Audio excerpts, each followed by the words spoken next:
എന്നെപ്പോലൊരു തിരുമണ്ടൻ ഈ ലോകത്തുണ്ടാവുമെന്ന് സംശയം തോന്നുന്ന നിലയിലാണ് ഇനിയത്തെ കാര്യങ്ങൾ. മുനിസിപ്പൽ തിരഞ്ഞെടുപ്പ് നടക്കുകയാണ്. 1993-94 കാലഘട്ടമാണെന്നാണ് എൻ്റെ ഓർമ്മ.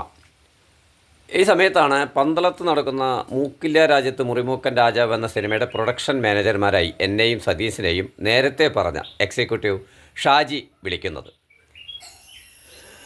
തിരഞ്ഞെടുപ്പുമായി ബന്ധപ്പെട്ട അനൗൺസ്മെൻറ്റും പ്രസംഗമൊക്കെയായി പൊടി പിടിച്ച് നടക്കുന്ന ഞങ്ങളെ നോക്കി നാട്ടുകാരും പരിചയക്കാരും പാർട്ടി നേതാക്കളുമൊക്കെ അടിപൊളി എന്നൊക്കെ പറഞ്ഞ് കേട്ട് പൊങ്ങച്ചായി നടക്കുന്ന ആ സമയത്ത് എങ്ങനെ സിനിമയിലേക്ക് പോകാൻ തോന്നും? ഈ തിരഞ്ഞെടുപ്പിൻ്റെ ചൂട് പിടിച്ച വേളയിൽ പ്രവർത്തനം വിട്ട് എങ്ങനെ ഷൊർണൂരിൽ നിന്ന് നമ്മൾ പോകും എന്ന് സതീശനോട് ഞാൻ. വിജയേട്ടനെന്താ വട്ടുണ്ടോ?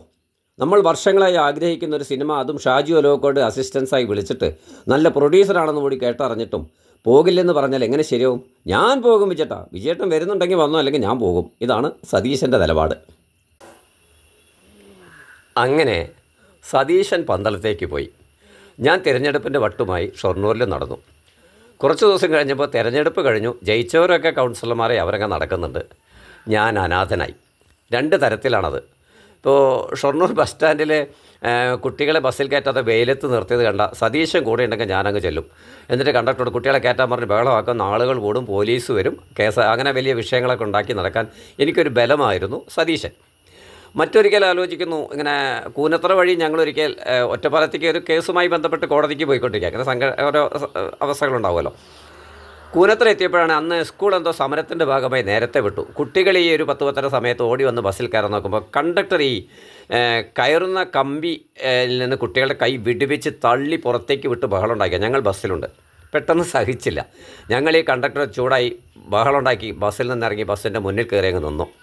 കൂനത്രയിൽ ആൾ കൂടി. ആ മുഴുവൻ കുട്ടികളെയും ബസ്സിൽ കയറ്റാതെ ബസ് കൊടുന്ന് പോകില്ലെന്ന് ഞാനും സതീശനും. അങ്ങനെ ഒടുവിൽ നാട്ടുകാരോടി അവിടുത്തെ എന്തിനു പറഞ്ഞു, ഞങ്ങൾ രണ്ട് കതർധാരികളായിട്ട് കൂടി ആ ജംഗ്ഷനിലെ CIT തൊഴിലാളികൾ കൂടി ഞങ്ങൾക്കൊപ്പം ചേർന്ന് ആ കണ്ടക്ടർക്കെതിരെ പ്രശ്നം ഉണ്ടാക്കി അവസാനം കുട്ടികളെ മുഴുവൻ കയറ്റി ഒറ്റപ്പാലത്തേക്ക് ബസ് പോകേണ്ടി വന്നു. ഞങ്ങളും അതേ ബസ്സിൽ പിന്നീട് യാത്ര തുടർന്നു. ഇത്തരം സമരങ്ങളോ പ്രശ്നങ്ങളൊക്കെ ഉണ്ടാക്കാൻ എനിക്ക് സതീശന് ഞാനും ബലമായിരുന്നൊരു കാലത്താണ് എന്നെ ഏകനാക്കി സതീശൻ സിനിമയ്ക്ക് പോയത്, ഞാനിവിടെ തെണ്ടിത്തിരിഞ്ഞ് നടന്നതും. അതിനേക്കാൾ സങ്കടമായത് അടുത്ത നാനാ വെള്ളിനക്ഷത്രം വാരികയിലൊക്കെ ആ പടത്തെക്കുറിച്ച് ഉള്ള റിപ്പോർട്ടുകളും അതിൽ പ്രൊഡക്ഷൻ മാനായി സതീശൻ്റെ ഫോട്ടോ ഒക്കെ വീക്കിലിയിൽ വന്നുകൊണ്ടിരിക്കുക. ഞാനങ്ങ് ഹതാശനായി. ദൈവമേ, ആ സതീശനെങ്കിലും എങ്ങനെയെങ്കിലും പറഞ്ഞ് എന്നെ ഒന്ന് വിളിപ്പിച്ചിരുന്നെങ്കിൽ എന്നൊക്കെ ഞാൻ പ്രാർത്ഥിക്കുന്നുണ്ട്.